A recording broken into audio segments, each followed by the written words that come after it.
nakikiramay po kami.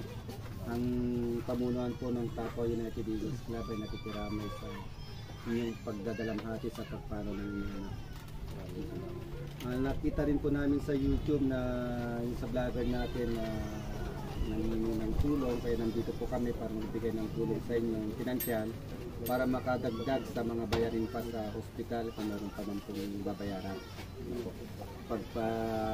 Pagpasensya na lang po ninyo yung konting halaga na nalikom ng aming club para makatulong sa inyong pangangailangan. Ati Perla, nasaan yung sobre natin? Labot mo. Bumsak ko nito. Ito tayo, para may picturean sa kuya. Diyan, lahat kay ganyan. Dito tayo mga kuya. Ako sa likuran para Special lagi kini pa. Hindi